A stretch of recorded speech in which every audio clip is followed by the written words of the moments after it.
मैं हूं आपके साथ कृतिका सूर्यवंशी। प्रधानमंत्री नरेंद्र मोदी ने वीडियो कॉन्फ्रेंसिंग के जरिए जन चौपाल कार्यक्रम में हिस्सा लिया।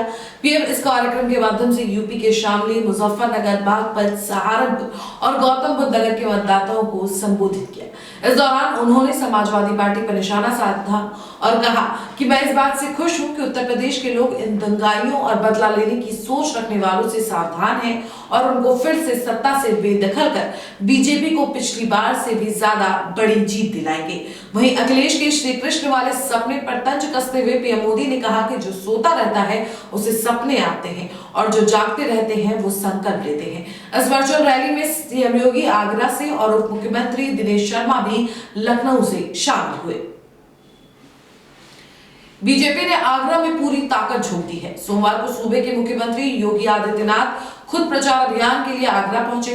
मुख्यमंत्री किरावली में बीजेपी प्रत्याशी चौधरी बाबूलाल के समर्थन में जनसभा को संबोधित करने पहुंचे, जहां पर सीएम ने समाजवादी पार्टी सहित कांग्रेस और बसपा पर जमकर हमला किया।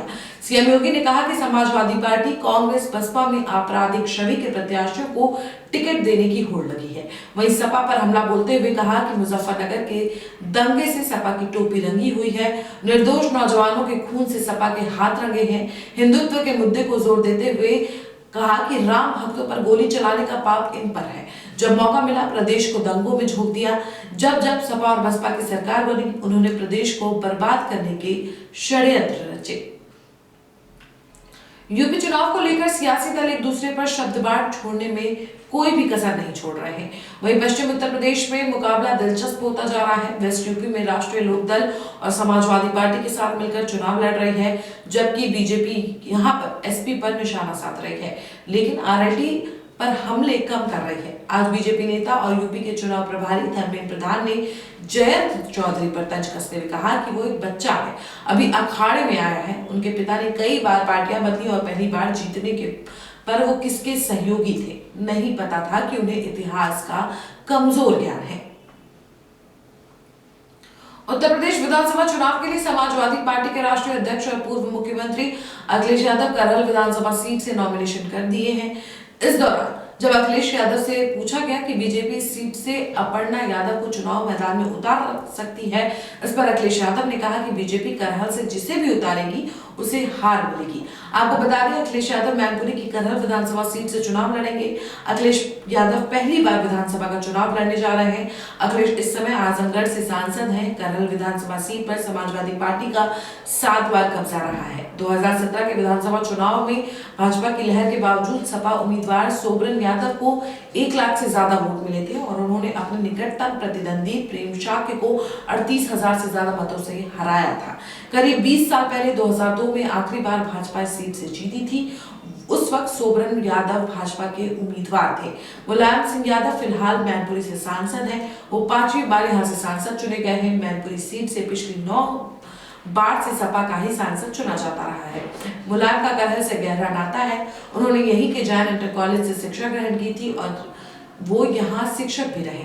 करहल सीट पर यादव मतदाताओं का दबदबा है। यहाँ इस बरादरी की आबादी 28% है। इसके अलावा इस क्षेत्र में अनुसूचित जाति की हिस्सेदारी 16% है। ठाकुर की 13%, ब्राह्मण की 12% और मुस्लिम मतदाता 5% है। बीजेपी ने अखिलेश की करहल सीट से चुनाव लड़ने की घोषणा पर कहा कि सपा अध्यक्ष अगर करहल को अपनी सीट के लिए सुरक्षित मानते हैं तो आगामी विधानसभा चुनाव में उनकी गलतफहमी दूर हो जाएगी।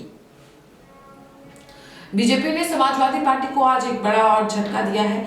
आज SP MLC Ramesh Mishra BJP में शामिल हो गए हैं।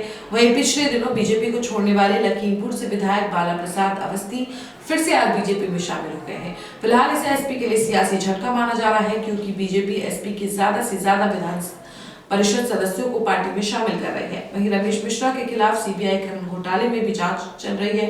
राज्य में पिछली एसपी सरकार के दौरान खनन घोटाले में पूर्व मंत्री गायत्री प्रसाद प्रजापति जेल में है। वहीं इस मामले में सीबीआई रमेश मिश्रा से भी पूछताछ कर चुकी है। यूपी विधानसभा चुनाव के दौरान बीजेपी एसपी को विधान परिषद में लगातार कमजोर कर रही है।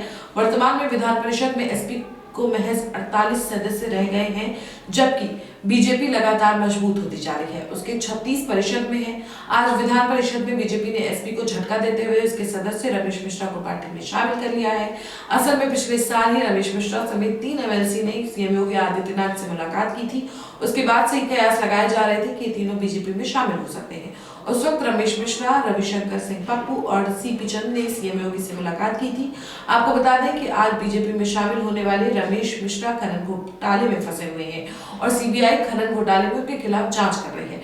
इस घोटाले में पूर्व खनन मंत्री गायत्री प्रसाद प्रजापति के साथ सपा के एमएलसी रमेश मिश्रा का भी नाम सामने आया था।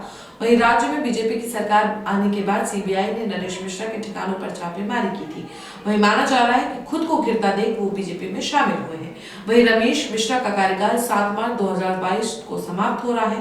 वहीं चर्चा ये भी है कि समाजवादी पार्टी के संरक्षक मुलायम सिंह यादव के करीबी माने जाने वाले शिव कुमार बिरिया भी बीजेपी में शामिल हो सकते हैं। लिहाजा इसे एसपी अध्यक्ष अखिलेश यादव और उनके चाचा और पीएसपी अध्यक्ष शिवपाल सिंह के लिए बड़ा झटका माना जा रहा है।